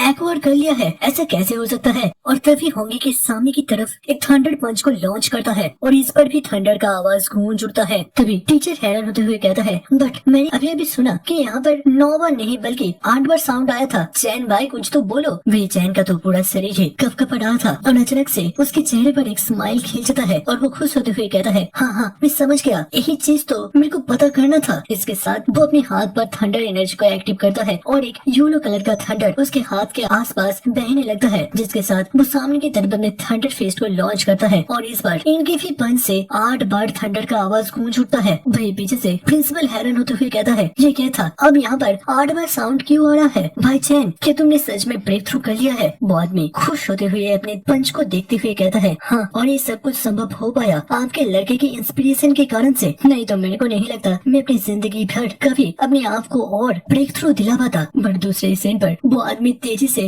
रेलिंग को पार करते हुए आगे बढ़ता है और कहता है अरे ये सब छोड़ो, पहले हमें उस स्टूडेंट से मिलना पड़ेगा, ये जीनियस में से भी जीनियस है। बट वो लोग लोग जब अंदर पहुँचते हैं वहाँ से होंगी बिल्कुल गायब हो गया था दिखाई देता है। होंगी आराम से सिटी के रेट से चलते हुए जाता है और उसका हाथ बार बार टेक्निक इस्तेमाल करने के कारण से थोड़ा सा स्टिफ हो गया था, जिसको वो रिलीज करने का कोशिश करता है और मन ही मन सोचता है सच में ये सी रैंक की थंडर फिस्ट स्किल मेरे पिछले डी रैंक की वज्र फिस्ट स्किल से काफी ज्यादा डिस्ट्रक्टिव है, ये तो मानना पड़ेगा। तभी वो सिस्टम पैनल को ओपन करता है और देखता है उसका थंडर रस फिस्ट ऑलरेडी परफेक्ट लेवल पर पहुंच गया था और अभी उसके पास मार्शल वैल्यू बिल्कुल 0 हो गया था और बाकी के स्टैट भी तुम लोग यहाँ पर देख सकते हो। वही होंगी मन मन सोच रहा था मैं ऑलरेडी परफेक्ट लेवल पर पहुंच चुका हूँ, मेरे पास अभी सारे मार्शल वैल्यू खत्म हो चुका है, अब मेरे को एक ऐसा जरिया ढूंढना पड़ेगा जिससे कि मैं मार्शल वैल्यू को कलेक्ट कर सकूं। और वो सोचता है क्या ड्यूएल या फिर स्पार करने से ये बढ़ सकता है या फिर नहीं। सिंसिट होता है कुछ टाइम के बाद जब होंगी अपने रेजिंग थंडर डोजो पर पहुंच गया था और वो जब अंदर एंटर करता है हर तरफ वहाँ पर डोजो के स्टूडेंट्स एक दूसरे के साथ स्पार कर रहे थे या फिर प्रैक्टिस वगैरह कर रहे थे। तभी एक लड़का होंगी को देखते हुए आगे बढ़ता है और उससे पूछता है कि वो यहाँ पर आज के दिन क्यों आया है। वही होंगी कहता है ज्यादा कुछ नहीं, बस प्रैक्टिस करने के लिए। तभी अचानक से साइड से एक आवाज आता है दिखाई देता है एक पर्पल हेयर वाला आदमी एक लड़के को बहुत ही बुरी तरीके से किक मारते हुए जमीन में गिरा देता है और फिर एक मॉकिंग स्माइल देते हुए कहता है तुम टेक्निक को सीख नहीं पा रहे और मेरे टीचर को बुरा भला कह रहे हो, अपनी कमजोरी को एक्सेप्ट करना सीखो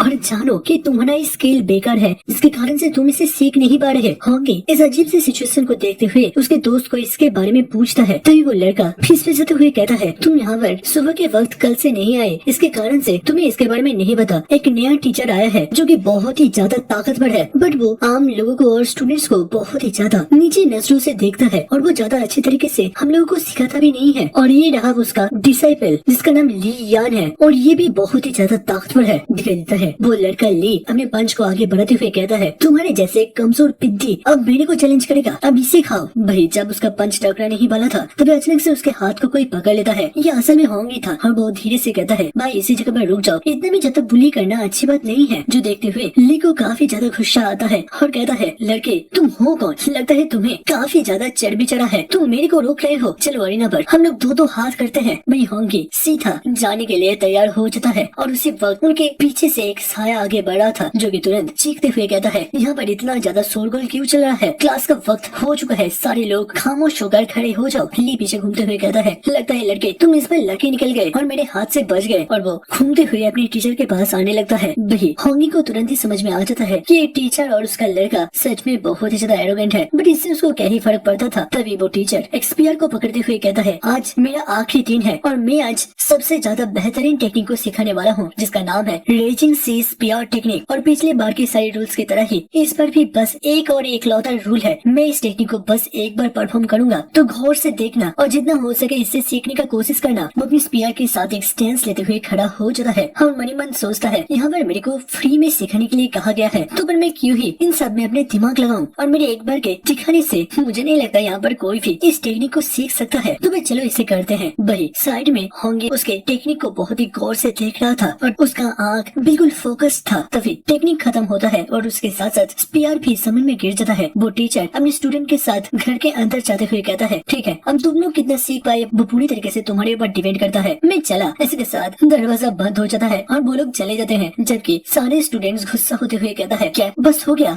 ये आदमी बहुत ही ज्यादा कमीना है, पीछे जो लोग थे उन लोगों ने तो सही तरीके से देख तक नहीं पाया। वही होंगे अपने हाथ के अंदर स्पीयर को गौर से देखते हुए सोचता है ये स्पीयर टेक्निक बिल्कुल एक समंदर के अंदर गड़गड़ाते हुए ड्रैगन की तरह है जो कि एकदम से रुकता नहीं है और हरदम उसके शरीर के ऊपर एक वाइब्रेशन रह जाता है, वो भी उसके ताकतवर मूवमेंट के साथ। तो फिर चलो इसे करके देखते हैं। इसके साथ वो स्पीयर को धीरे धीरे घुमाता है और उसके टेक्निक के कारण से उसके हाथ से या फिर स्पीयर से छोटे छोटे पानी के ड्रॉपलेट बाहर निकलने लगते हैं। तभी जब वो स्पीयर को सामने की तरफ थ्रो करता है तब उसके स्पीयर से काफी ज्यादा ब्लू एनर्जी और उसके साथ साथ और भी ज्यादा पानी के ड्रॉपलेट बाहर निकलता है और ऐसे ही कुछ वक्त तक चलता है। आसपास के सारे स्टूडेंट्स अब बिल्कुल रुक गए थे और होंगे की प्रैक्टिस को ही बस देख रहे थे। वो लोग हैरान होते हुए कहता है सच में ये लड़का तो बिल्कुल एक प्रोडिजी है, बस एक बार देखकर लगता है होंगे ने इस टेक्निक को पूरी तरीके से सीख लिया है। क्या हम लोग सच में इतना ज्यादा डम्ब है कि हम इसे सीख नहीं पा रहे। उन लोगों को नहीं पता था कि होंगे के पास एक चीटिंग सिस्टम है। तभी अचानक से पीछे का दरवाजा धड़ाम से खुलता है और वो लीप गुस्से में बाहर निकलते हुए कहता है अरे तुम लोग इतना ज्यादा शोर गोल क्यों कर रहे हो, किसने टेक्निक को सीख लिया। तभी वो धीरे धीरे आगे बढ़ते हुए होंगे को प्रैक्टिस करते हुए देख पाता है और थोड़ा सा हैरान होते हुए मन ही मन सोचता है सच में इस लड़के ने बस एक बार देखते हुए इसे सीख लिया है, चलो एक बार जरा दोबारा इसकी सीखने के डेप्थ को टेस्ट करते हैं। इसी के साथ वो आगे बढ़ते हुए होंगी को कहता है, हे लड़के, लगता है तुमने इस पीआर टेक्निक को ऑलमोस्ट सीख लिया है। अब इस पीआर टेक्निक को और भी थोड़ा सा अच्छा बनाना है। क्या तुम मेरे साथ स्पार करना चाहोगे? होंगी तुरंत ही वहाँ पर तैयार हो जाता है, जबकि आसपास के स्टूडेंट्स तुरंत ही पीछे जंप करते हुए उनके लिए जगह खाली कर देता है। होंगी का दोस्त उसे वार्न करते हुए कहता है, देखो ये लड़का बहुत ही ज्यादा एरोगेंट है, बट मानना पड़ेगा ये बहुत ही ज्यादा ताकतवर भी है। ऐसे इम्पल्सिव डिसीजन मत लो, वो तुम्हें हार्ट भी कर सकता है। वही होंगी उसे चिंता करने के लिए मना करता है और सीधा अपने स्पीयर को लेते हुए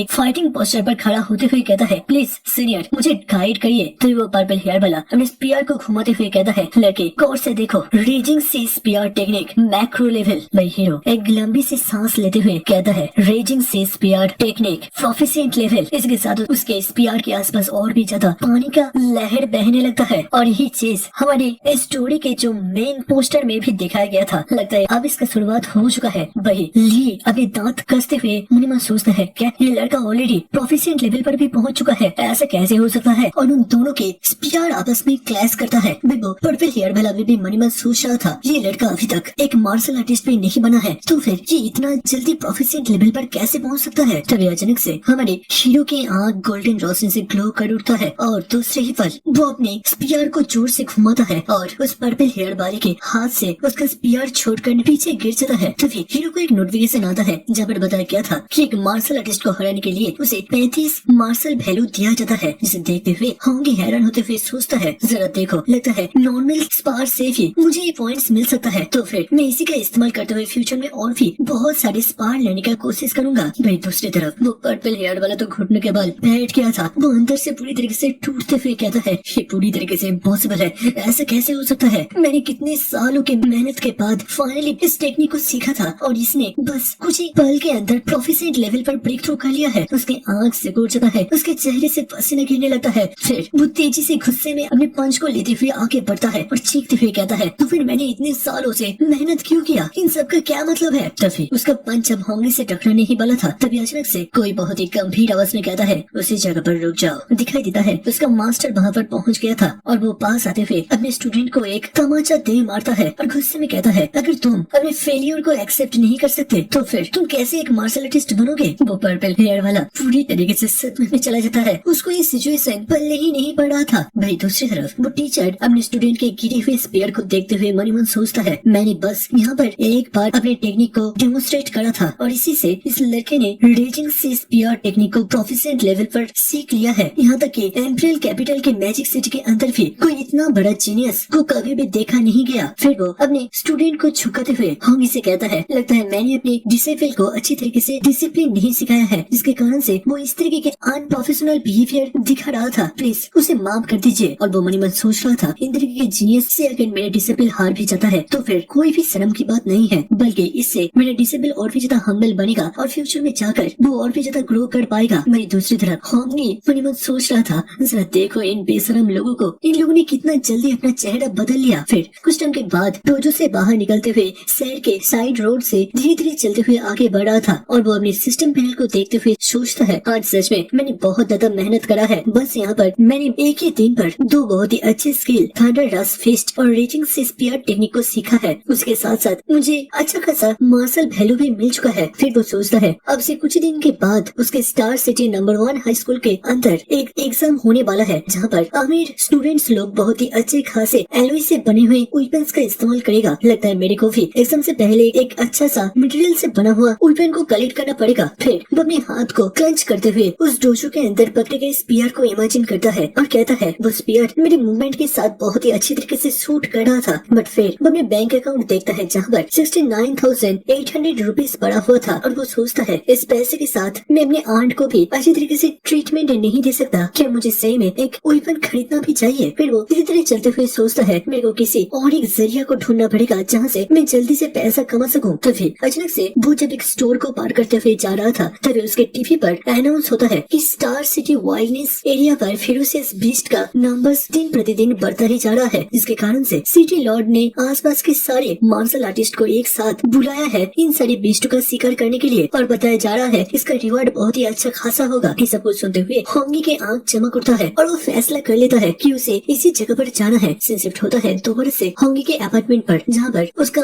आंट अंकल के पीठ पर वो सारे मेडिसिनल स्टिकर लगा रही थी और वो थोड़ा सा परेशान होती हुई कहती है, जरा अपनी तरफ देखो, अब तो इतना ज्यादा मेहनत मत करो, हमारा होंगी ऑलरेडी कमाना शुरू कर दिया है, अब तुम्हें इतना ज्यादा डेस्परेट होकर काम करने का बिल्कुल भी जरूरत नहीं है। जो सुनते हुए उसका अंकल परेशान होते हुए कहता है, अरे होंगी का उम्र ही कितना हुआ है, अभी पूरी फैमिली का प्रेशर उसके ऊपर देना बिल्कुल भी ठीक नहीं होगा। मैं जब तक काम कर सकता हूँ तब तक मुझे मेहनत करते हुए अपने बच्चों के लिए थोड़ा बहुत पैसा को कलेक्ट करना ही पड़ेगा। उसी पल होंगी दरवाजा खुलते हुए एंटर करता है और वो आते ही उसके आंटी से बहुत सारे मेडिसिनल स्टिकर मांगता है। भाई उसका आंटी हाथ छोड़ते हुए कहता है, मैंने पिछले दिन बोला था ना घर आकर रेस्ट लेने के लिए, ये सब करने का बिल्कुल भी जरूरत नहीं है। बट होंगी फिर भी उन्हें लेते हुए अंकल के पीठ पर लगाने लगता है और कहता है, अंकल प्लीज आप अपने शरीर के ऊपर इतना ज्यादा जोर मत दीजिए, आप थोड़ी दिन घर पर रुक जाइए और अपने शरीर को थोड़ा सा रिकवर कर लीजिए। बट उसका अंकल हंसते हुए कहता है, मैं काम के बिना ऐसे आराम से घर पर नहीं बैठ सकता, ये मुझे सूट नहीं करता। फिर वो एक बड़ी सी स्माइल लेते हुए कहता है, चिंता मत करो, अब से मैं ज्यादा मेहनत नहीं करूंगा, बस उतना ही पैसा कमाऊंगा जिससे कि हमारे रोज की जिंदगी का खर्चा उठ जाए। तभी साइड से आंटी भी एक स्माइल देते हुए कहता है, देखो होंगी तुम जब फ्यूचर में जाकर एक मार्शल आर्टिस्ट बनने जाओगे तब तुम्हें बहुत ज्यादा पैसों का जरूरत पड़ेगा। अपने आप को एस्टेब्लिश करने के लिए उसी वक्त के लिए हम लोगों को और थोड़ा सा सेविंग्स बढ़ाना पड़ेगा। भैया होंगी के चेहरे पर एक स्माइल खेल जाता है। वो मन ही मन सोचता है, सच में मेरे अंकल और आंट बहुत ही ज्यादा अच्छे हैं, जब तक ना मैं थोड़ा सा ठीक ठाक कमा लूं तब तक वो लोग रिटायरमेंट लेना नहीं चाहते। फिर वो थोड़ा सा सीरियस होते हुए सोचता है, वैसे वो फेरोसिस बीस्ट के हंट वाला मिशन को मैं फालतू में जाया होने नहीं दे सकता। कुछ टाइम के बाद देर रात को वो दोबारा से अपार्टमेंट के छत के ऊपर आ गया था और वो धीरे धीरे अपने मार्शल पॉइंट को वाइटलिटी के अंदर जोड़ता जा रहा था, जिससे कि उसका ताकत और भी ज्यादा बढ़ सके और वो वाइल्डनेस एरिया पर आराम से मॉन्स्टर के साथ फाइट लड़ सके। कुछ ही पल के बाद उसका वाइटलिटी 95.2 पर पहुंच जाता है। दिखाई देता है उसके शरीर से एक अजीब सा रेड कलर का ऑरा निकलना शुरू कर देता है और वो मन ही मन सोचता है, अब बस थोड़ा सा उसके बाद मैं भी एक मार्शल आर्टिस्ट बन जाऊंगा। अब सिंसिट होता है सीधा 2 दिन के बाद, जहाँ पर स्कूल के जिम्नासियम पर रात के 10:30 बजे हमारे हीरो को पूरी तरीके से थका हुआ लेटा हुआ दिखाया जाता है और काफी सारे सिस्टम नोटिफिकेशन के माध्यम से बताया जाता है कि उसका थंडर रस फिस्ट, रेजिंग सी स्पीयर टेक्निक, वज्र फिस्ट, फ्लोटिंग लाइट प्लाम और वाइट स्टेप, ये सभी मार्शल स्किल परफेक्ट लेवल पर अपग्रेड हो चुका है। और वो हाँफते हुए कहता है, फाइनली मैं अपने सारे स्किल को मैक्स पर पहुंचा दिया है, अब मैं फाइनली इस शहर को छोड़ने के लिए तैयार हूँ। अब सिंसिट होता है Saturday star city martial artist के बेस पर, जहाँ पर बहुत सारी सुरक्षा और बड़े बड़े दीवार लगाए गए थे और उस जगह पर होंगी भी पहुंच जाता है। वो आसपास और भी बहुत सारे हंटर्स को देखते हुए सोचता है, मैंने इस जगह को पहले बहुत बार टीवी पर देखा है, बट पहली बार मैं इस जगह पर खुद से आया हूँ। नॉर्मली मार्शल आर्टिस्ट को रास्ते में देख पाना बहुत ही ज्यादा मुश्किल होता है, बट इस जगह पर जिस तरफ भी मैं देखो हर तरफ मुझे बस यही लोग दिखाई देते हैं। फिर वो एक पेपर को देखते हुए कहता है, इस पेपर पर सारे रूल्स के बारे में लिखा गया है, जहाँ पर अगर मैं किसी नॉन रैंक फेरोसियस बीस्ट को खत्म करता हूँ तो फिर 300 ब्लू स्टार कॉइन दिया जाएगा। टायर 1 के मिडिल स्टेज में अगर हुआ तो फिर 3000 और टायर 1 के हाई स्टेज पर हुआ तो फिर 5000 और ऐसे ही लिस्ट बहुत ही लंबा चलता जाता है। फिर अचानक से वो एक अजीब से रूल को देखता है, जहाँ पर लिखा गया था कि वो जिस भी फेरोसियस बीस्ट को खत्म करे उसके बाएं कान को काटते हुए ले आना पड़ेगा, जिससे कि वो इसे ऐसे प्रूफ दिखा सके और उसी के हिसाब से उसे पेमेंट भी दिया जाएगा। जिसे देखते हुए होंगी का चेहरा बिगड़ जाता है। तभी वो अपने सामने एक बहुत ही हट्टे खट्टे ब्लॉन्डी आदमी को देख पाता है, जिसके हाथ पर एक बहुत ही बड़ा सा ब्लेड था और वो काउंटर में एक बड़ी से थैली को रखता है और कहता है, प्लीज मैम इसे अच्छी तरीके से गिन लीजिए और इसका कीमत बतलाइए। भाई होंगी सोच रहा था शायद से इस बैग के अंदर उन सारे बीस्टों के बाएं कान हो सकता है। तभी अचानक से उसका नजर साइड में जाता है, दिखाई देता है वहाँ पर काफी सारे लोग ग्रुप बनाते हुए आगे बढ़ रहे थे और उसके साथ ही रास्ते को क्लियर कर रहे थे। दिखाई देता है वहाँ पर एक 5 लोगों का टीम आगे बढ़ा था और एक हट्टा कट्टा इंसान सभी को जोर जोर से अनाउंस करता है, प्लीज रास्ते को खाली करो, क्या आप लोगों को दिखाई नहीं दे रहा, यहाँ पर यंग मास्टर ही आए हैं। भाई होंगी को अचानक से उस ब्लॉन्डी वाले लड़के के चलने के ढंग को देखते हुए उस व्हाइट फॉक्स मार्क्स वाले आदमी का याद आता है। उसका भी चलने का ढंग कुछ इसी प्रकार का था। तो वो साइड से कुछ लोगों के बात सुन पाता है, जरा देखो इसका अभी भी एरोगेंस नहीं गया है, सुना है कुछ ही दिन पहले एरेना में उसको बहुत ज्यादा कूटा गया था, अगर उसका अंकल इस बेस का इंचार्ज नहीं होता तो फिर मैं उसको उसका औकात दिखा देता। तभी साइड से और एक लड़का कहता है, अगर उस दिन मेरे को वो फाइट देखने को मिलता तो फिर कतई ही मजा आ जाता।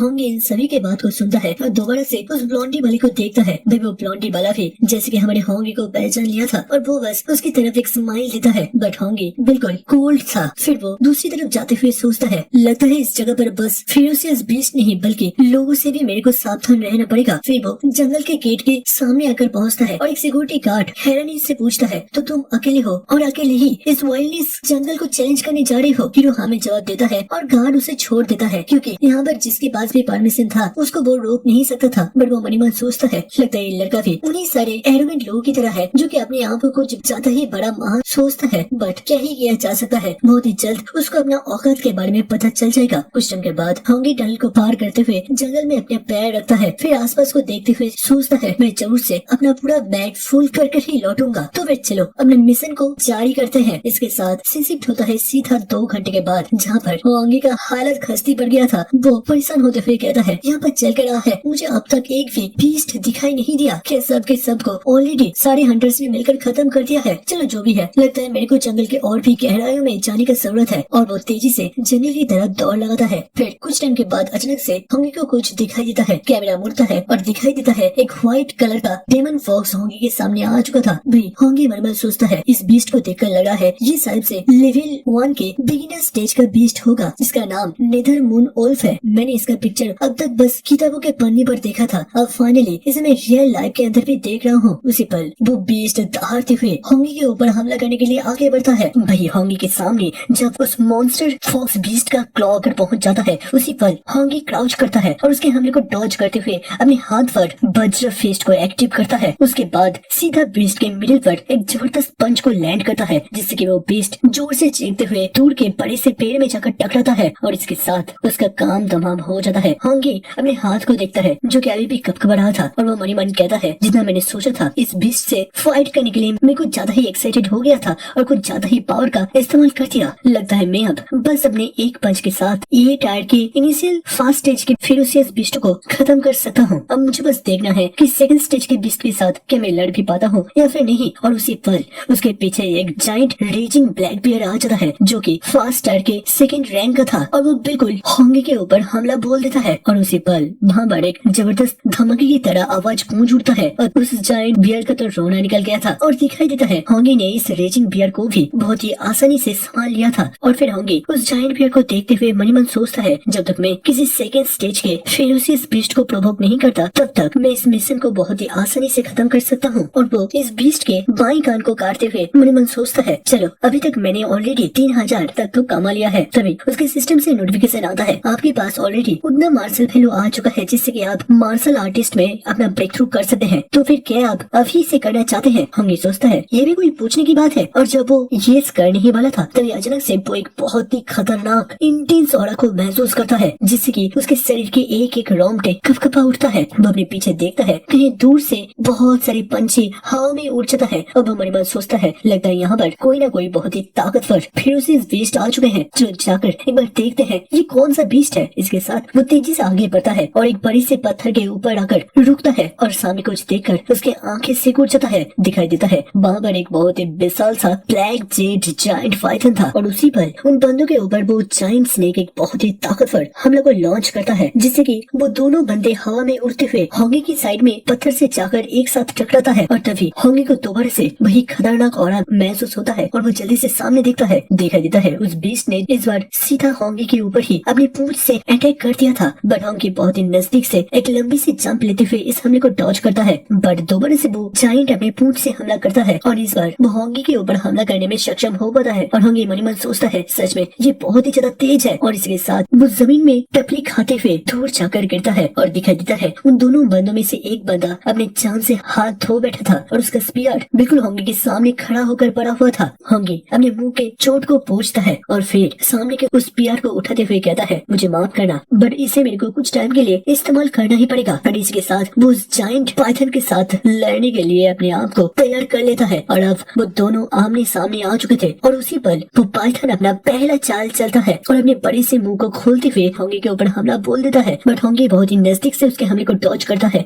और मन ही मन सोचता है ये एक फास्ट टायर के 3rd स्टेज का मॉन्स्टर है बट इसके साइज के कारण से इसको मेरे ऊपर एडवांटेज मिल रहा है। बट मेरे सारे स्किल ऑलरेडी परफेक्ट स्टेज तक पहुंच चुका है जो कि मेरे को सेकंड स्टेज के मॉन्स्टर के साथ भी बस एक पंच के साथ लड़ने का ताकत देता है। तो फिर मैं जरूर से इसके साथ भी लड़ पाऊंगा। और फिर वो उस जगह से वो जंप करते हुए अपने लिए थोड़ा सा डिस्टेंस बना लेता है। फिर वो पीछे के एक बड़े से पेड़ पर जंप करते हुए अपने आंख को सीधा सामने की तरफ पुश करता है और उसके साथ साथ वो अपने वॉइड स्टेप को परफेक्ट लेवल के साथ एक्टिव करते हुए फुल स्पीड के साथ आगे बढ़ता है। और मन ही मन सोचता है मेरे पास बहुत ताकत है जिससे कि मैं इस बीच के साथ लड़ सकता हूँ। तो फिर चलो इसे करते हैं। इसके साथ वो अपने रीचिंग सी स्पीयर टेक्निक को एक्टिव करता है और उस स्पीयर को सामने की तरफ लॉन्च करता है, जो कि सीधा जाकर बीचों बीच एक होल बनाते हुए पीछे से निकल जाता है, जिससे कि उस बीस्ट को बहुत ही ज्यादा दर्द होता है और वो जोर से दहाड़ता है। वही होंगी जल्दी से मूव करते हुए दोबारा से अपने स्पीयर को लेने के लिए पहुंचता है और फिर उसे पकड़ते हुए उठाता है और दोबारा से अपने रीजिंग सी स्पीयर टेक्निक को एक्टिव करता है, जिससे कि उसके आसपास एक ब्लू एनर्जी ऑरा घूमने लगा था। और फिर वो एक हाँप लेते हुए कहता है, चलो अब बस और एक बार और तुम्हारा खेल यहीं पर खत्म हो जाएगा। इसके साथ वो दोबारा से अपने स्पीयर को सामने की तरफ लॉन्च करता है, जो कि तुरंत उस बीस्ट का आर पार हो जाता है। बट फिर भी वो हार नहीं मानता और अपने पूंछ से होंगी को कुचलने का कोशिश करता है।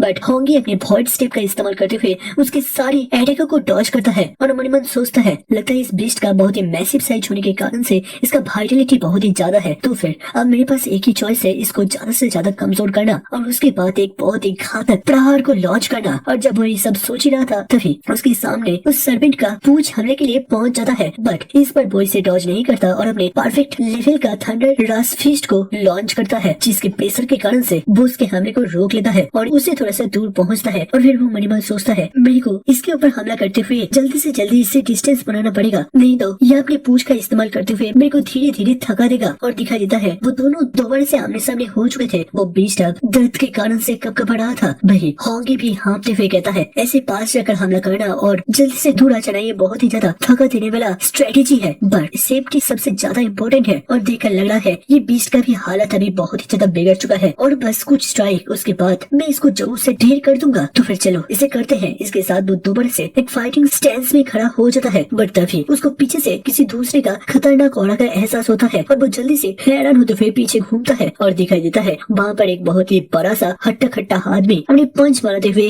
होंगी के ऊपर हमला करने के लिए आगे बढ़ता है। भाई ये हमला बहुत ही ज्यादा अचानक होने के कारण से वो इसे डॉज नहीं कर पाता और सीधा सीधा उस पंच से टकराते हुए बहुत दूर जाकर गिरता है और वो पूरी तरीके से कंफ्यूज था, ये आदमी असल में कौन है। और तभी दिखाई देता है यहाँ पर वही ब्लॉन्डी वाले लड़का अपने गैंग के साथ पहुंच जाता है। होंगी धीरे धीरे उठते हुए कहता है, तुम लोग हो कौन और मेरे से तुम लोगों को क्या चाहिए। तो वो ब्लॉन्डी वाला एक डेविलिश लुक देते हुए कहता है, ठीक है हम लोग दोबारा से मिल गए, देखो ज्यादा कुछ नहीं, हमें बस ये बड़ा सा जायंट पाइथन अपने लिए चाहिए, क्या तुम इसे देना पसंद करोगे। होंगी अभी भी घुटनों के पल बैठा रहता है और देखकर लग रहा था यहाँ पर वो ब्लॉन्डी हेयर वाले लड़के का गैंग सीधा सीधा होंगी के ऊपर डोमिनेट करने का कोशिश कर रहा था। वो कहता है, जिस वक्त मैंने बेस के अंदर देखा तुम अकेले शहर के बाहर जंगल में शिकार करने के लिए आ रही हो, मेरे को लगा था तुम असल में मौत की तलाश में निकले हो, बट ये क्या तुम तो काफी ज्यादा लकी निकले, जो कि तुम्हें एक बहुत ही बुरी तरीके से घायल ब्लैक जेड जायंट पाइथन मिल गया। नहीं होंगी मैंने मन सोच रहा था, लगता है इन लोगों ने मेरे को इसके साथ फाइट करते हुए नहीं देखा और वो लोग बहुत ही बाद में आए हैं। वैसे ये पांचों लोग मार्शल आर्टिस्ट हैं और नंबर्स में भी मेरे से ज्यादा है, यहाँ पर सीधी तरीके से मेरे पास कोई भी एडवांटेज नहीं है। और उसी पल वो हट्टा खट्टा आदमी दोबारा से होंगी के ऊपर हमला करने के लिए आगे बढ़ता है और जोर से चीखता है, ओए बच्चे कि तुम्हें मेरे मास्टर ये की बात समझ में नहीं आया, मेरे मास्टर को ये जायंट पाइथन चाहिए। तभी होंगी को अब गुस्सा आने लगता है और वो अपने वज्र फिस्ट को एक्टिव करते हुए कहता है, तुमने मेरे ऊपर हमला कर पाया क्योंकि तुम छुपते छुपाते हुए आ रहे थे, तुम्हें क्या लगता है मैं बहुत ही ज्यादा कमजोर हूँ, जरा मेरे भी पंच की ताकत का एहसास करो। इसके साथ वो भी अपने पंच को लॉन्च करता है और दोनों के पंच आपस में टकराता है और होंगी के फोर्स के कारण से उस आदमी का हाथ ट्विस्ट कर जाता है और पंच सीधा उसके फेस की तरफ बढ़ रहा था स्लो मोशन में। और उस आदमी को तुरंत ही समझ में आ जाता है कि उसके सामने वाला उससे कहीं गुना ज्यादा ताकतवर है और उसके साथ होंगी का पंच सीधा उस आदमी के फेस से टकराता है, जिससे कि उसका मेटल से बना हुआ फेस मास्क और उसी के साथ साथ कुछ दांते भी टूटकर बाहर निकल जाते हैं और फिर वो जाकर दूर जमीन में आकर गिरता है। ब्लॉन्डी लड़का एक स्माइल के साथ कहता है, सच में इतना ताकतवर वज्र फिस्ट, लगता है ये तुम हो मिनाटोर, मैंने तुमको पहचान लिया। तभी होंगी भी अब कंफर्म हो जाता है कि यही ब्लॉन्डी वाला असल में व्हाइट फॉक्स है। मास्टर ये हंसते हुए कहता है, सच में तुम वो पहले लड़के हो जिसने की मेरे को इतने सारे ऑडियंस के सामने ह्यूमिलेट करने का दुस्साहस दिखाया था। सारे साथियों आगे बढ़ो और इसे खत्म कर दो। इसके साथ उस ब्लॉन्डी वाले के बाकी तीनों लोग भी अब होंगी के ऊपर हमला करने के लिए आगे बढ़ता है। भाई होंगी भी अपने स्पेयर को पकड़ते हुए सीधा एक जाम मारता है और जंगल के बीच में दौड़ लगा देता है। भाई वो लोग भी होंगी का पीछा करते हुए जंगल के गहराइयों में आने लगता है, बट उन लोगों को अब होंगी कहीं पर भी दिखाई नहीं देता। तभी उनमें से एक लड़का कहता है, सारे लोग चौका न रहना, ये जंगल बहुत ही ज्यादा घनी है। वो लड़का कहीं से भी छुपके छुपाते हुए हमला बोल सकता है। भाई एक रेड कोट वाला बंदा कहता है, हम लोग बहुत सारे हैं, क्या तुम्हें अभी भी लग रहा है वो अकेले हमारे ऊपर भारी पड़ सकता है। और उसी पल होंगी उसके पीछे पहुंच जाता है, वो भी बहुत ही रफ्तार के साथ। भाई वो रेड कोट वाला भी इसको एहसास करते हुए पीछे घूमने जा ही रहा था, बट हमारा हीरो बहुत ही ज्यादा डिटरमाइंड था और वो अपना थंडर थंडर रस फिस्ट का इस्तेमाल करते हुए दोबारा से भाग जाता है और वो आदमी जमीन में आकर धड़ाम से गिरता है। वो ब्लॉन्डी वाला काफी ज्यादा पैनिक करते हुए मन ही मन सोचता है क्या ये लड़का पहले तो इतना ज्यादा तेज नहीं था। तभी उसका एक टीम मेंबर ब्लेड पकड़ते हुए कहता है यो मास्टर की इस लड़के ने अभी अभी थंडर रस फिस्ट का इस्तेमाल करा जिससे कि 9 बार साउंड आया है। लगता है वो ऑलरेडी परफेक्ट स्टेज पर उसे पहुंचा दिया है। तभी ये गुस्सा होते हुए कहता है क्या कह रहे हो, थर्ड लेवल के मार्शल आर्टिस्ट भी कभी ऐसा नहीं कर सकता। परफेक्ट वज्र फिस्ट, परफेक्ट थंडर रस फिस्ट एक साथ सीखना कैसे पॉसिबल हो सकता है। वही दूर से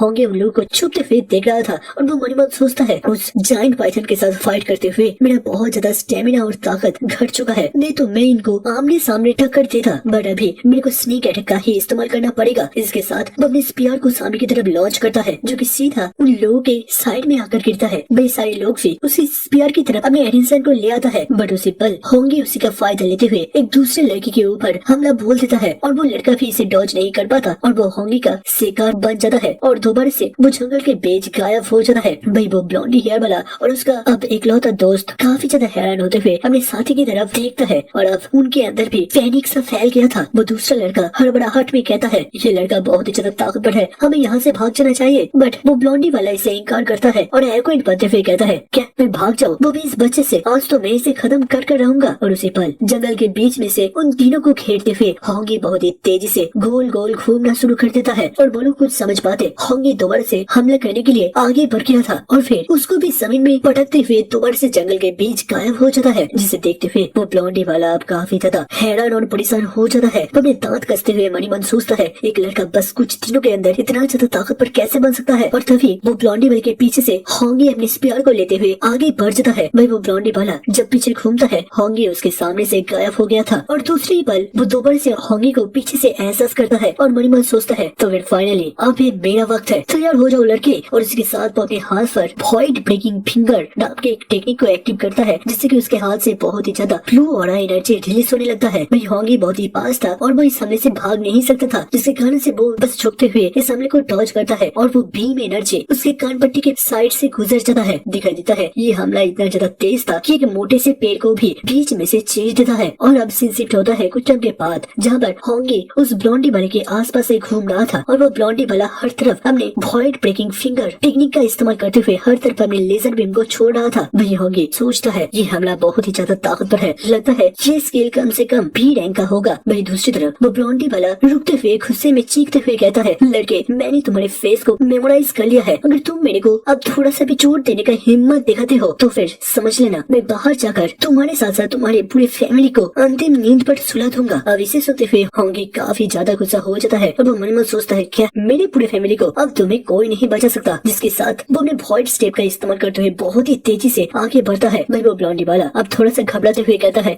मेरा अंकल एक मार्शल डोजो का सुपरवाइजर है और मेरा पापा, बट वो कुछ और बोल पाता। होंगी बिल्कुल अपने वज्र फिस्ट के साथ उस ब्लॉन्डी वाले के साइड में आकर पहुंच जाता है, काफी ज्यादा कोल्ड लुक देते हुए कहता है कुछ ही पल पहले तुम तो बहुत बड़ा तीसमार खान बन रहे थे, क्या अब तुम्हारा सारा हवा निकल गई चूँकि तुम अपने फैमिली का इंट्रोडक्शन देने के लिए लगे पड़े हो। इसके साथ वो अपने पंच को सीधा उस ब्लॉन्डी वाले के चेहरे से जाकर टकराता है। भाई वो लड़का हवा में उड़ते हुए पहाड़ी से बाहर निकलकर नीचे आकर गिरता है और हर तरफ धुआं धुआं हो जाता है। और उसी पल होंगी भी अब फाइनली जंगल से बाहर निकलता है और बिल्कुल एक डेविलिश लुक देते हुए कहता है तुम अगर मेरे को लेकर कुछ भी बोल देते तो फिर मैं बिल्कुल सही लेता, बट अब तुमने मेरी फैमिली को थ्रेट करने का दुस्साहस दिखाया है, अब तुम्हें कोई बचा नहीं सकता। भाई दिखाई देता है उस ब्लॉन्डी वाले का हालत बहुत ही ज्यादा बिगड़ गया था।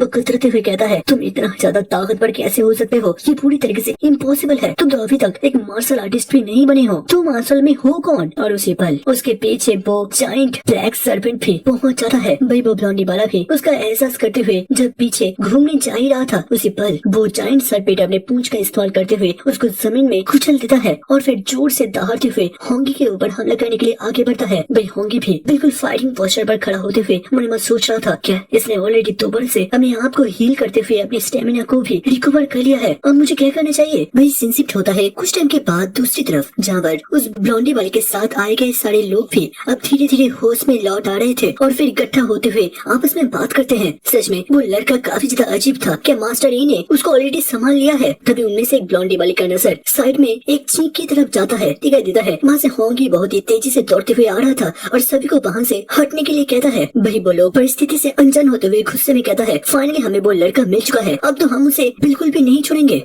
और तभी वो लोग होंगी के पीछे उस बहुत ही विशाल से मॉन्स्टर पाइथन को देख पाते हैं, जहाँ पर दिखाई देता है होंगी तो उस स्नेक के हमले को डॉज कर लेता है, बट वहाँ पर एक लड़का उस पाइथन का शिकार बन जाता है और तभी होंगी को इनडायरेक्टली अपने ओपोनेंट मार्शल आर्टिस्ट को हराने के कारण से 30 मार्शल पॉइंट भी मिलता है, जिसके साथ वहाँ पर वो दूसरा बंदा भी उस पाइथन के पूंछ से जाकर टकराता है, जिससे कि होंगी को दोबारा से 30 मार्शल पॉइंट मिलता है। और वो मनी मन सोचता है, सच में मैंने ये एक्सपेक्ट नहीं करा था कि इस तरीके से भी पॉइंट कमाया जा सकता है। तभी उस मॉन्स्टर स्नेक का पूंछ अब बिल्कुल होंगी की तरफ ही बढ़ रहा था, बट होंगी अपने वॉइड स्टेप का इस्तेमाल करते हुए और भी तेजी से आगे बढ़ता है और उसके हमले को डॉज करता है। फिर पेड़ों के बीच से तेजी से जंप करते हुए भागने लगता है और मनी मन सोचता है, ये पाइथन तो मेरे बिल्कुल पीछे ही पड़ गया है, अब मेरे को एक सेफ जगह पर जाने के बाद मार्शल आर्टिस्ट में ब्रेक थ्रू करना ही पड़ेगा, तभी जाकर मैं इसका कुछ कर सकता हूँ। और जब वो ऐसे ही बढ़ रहा था तभी अचानक से उसको पहाड़ के बीच एक गुफा नजर आता है और वो तुरंत उसी गुफा की तरफ दौड़ लगाता है। भाई वो स्नेक भी बिल्कुल उसी के पीछे था और होंगी जब गुफे के अंदर जाता है वो पाइथन पे अपने मुंह को अंदर घुसेरने का कोशिश करता है,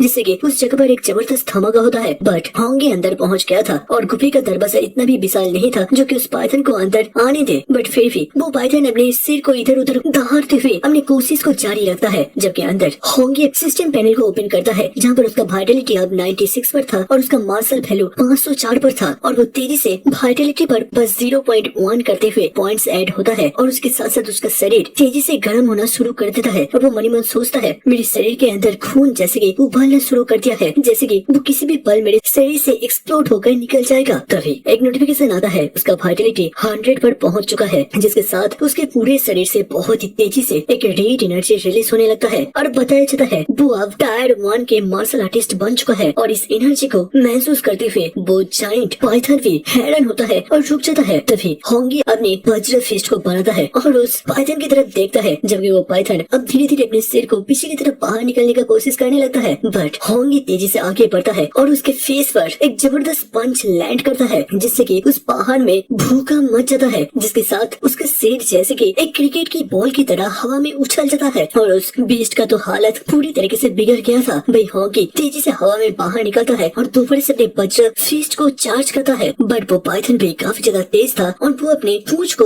होंगी के ऊपर हमला करने के लिए पीछे की तरफ से तेजी से घुमाता है। भाई होंगी भी इसे नोटिस करता है और अपने पंच को डाइवर्ट करते हुए उसके पूंछ को रोकने का कोशिश करता है, बट वजन के कारण से होंगी के भी मुंह से काला थूक निकल जाता है, बट वो इस अपॉर्चुनिटी को जाया होने नहीं देता और उस पाइथन के पूंछ को पकड़ लेता है, जिसके साथ वो उसे खींचते हुए अपने स्पीयर को घुमाकर मारता है, जो कि उस बीस्ट के पूंछ को चीरते हुए पीछे से निकल जाता है और काफी ज्यादा दर्द के कारण से वो बीस्ट भी जोर से चीख पड़ता है। बट होंगी कहाँ यहाँ पर रुकने वाला था, वो अपने थंडर रस फिस्ट को चार्ज करते हुए सीधा उस बीस्ट के सिर के ऊपर लैंड करता है और उसका सिर जमीन में लगकर बिल्कुल पिचक जाता है और हर तरफ धुआं धुआं फैल जाता है। फिर कुछ टाइम के बाद दिखाई देता है होंगी उस जाइगेंटिक पाइथन मॉन्स्टर के सबके सिर के ऊपर खड़ा हुआ था और तभी एक सिस्टम नोटिफिकेशन के माध्यम से बताया जाता है उसने ऑलरेडी इस बीस्ट को खत्म कर दिया है, जिससे कि उसको 92 मार्शल पॉइंट्स मिलता है। फिर वो उसके सिर के ऊपर बैठते हुए मन मन सोचता है, अब एक सांप का तो कान ही नहीं होता, तो फिर मैं इसका क्या काटूं जिससे कि मैं इसका प्रमाण दे सकूं कि इस बीस्ट को असल में मैंने ही शिकार करा है। फिर कुछ टाइम के बाद वो उस जंगल से बाहर निकलता है उसी ब्लॉन्डी वाले के सबको देखने के लिए। वो धीरे धीरे चलते हुए पास आता है और दिखाई देता है वो ब्लॉन्डी वाला